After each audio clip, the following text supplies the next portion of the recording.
আমরা যদি শহীদ হয়ে যাই আমাদের সন্তানেরা লড়বে, তার সন্তানেরা লড়বে, কিয়ামত পর্যন্ত বাংলাদেশ নামক জমিন যতদিন বেঁচে থাকবে ততদিন পর্যন্ত আজাদির সন্তানেরা লড়াই করবেই করবে।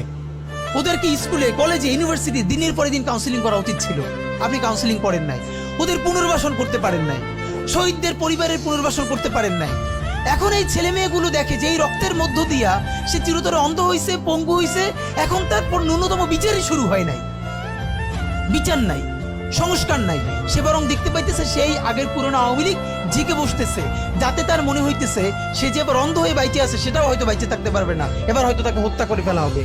সেই রিয়াকশনে সে কাউকে গালি দিচ্ছে। এই গালিকে আপনার এত অপবিত্র মনে হয়, কিসের সাথে তুলনা দেন? গত 15 বছর যার তুলনা একমাত্র জাহান্নামের সাথে হইতে পারে। তো আপনারা কি বুঝাইতে চান আমাদেরকে? এগুলো মনে করেন আমরা বুঝি না?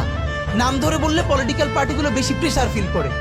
আমার হেড বিভিন্ন টিভি থেকে ফোন করে বলে, ভাই আপনার সাথে তো অমুক দলের অথবা অমুক দলের কেউ আসতে চায় না। এখন এই জন্য আমার কি হয়েছে, তারা যাতে একটু ট্রাস্ট পান, একটু কনফিডেন্স পান, এই জন্য কথার উত্তর দিই না। আমার এক বড় ভাই টকশোতে বললেন, তুমি থাক, ওনারা মুরব্বী মানুষ, তুমি যদি 2 শব্দ কম বলো তোমার জীবন পইরিয়াছে, কিছু হবে না। এই ওনাদেরকে 2 শব্দ কম বলতে বলতে ওনারা এমনই হয়েছে, ওনারা মাইনেই নিতে পারে না যে এই বাচ্চারা না থাকলে ওনারা যে এখনো জেলে থাকতো অথবা বাড়ি বাড়ি পালাইতো, এইটা ওনাদের ভুলেই গেছে 1 বছরে। তো সেই বাচ্চার গালিগালাজরে আপনার এত খারাপ লাগে? আমি বলেছি সমস্ত গালিগালাজ বন্ধ হয়ে যাবে। আমি এখন আপনারা চাইলে আমার কাছে একাডেমিক থিসিস আছে কেন গালি দেওয়া যাবে।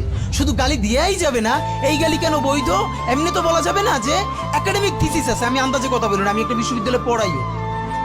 তো এইটা আমি বলতে চাই না, তখন আবার বলবেন যে গালিকে প্রমোট করে।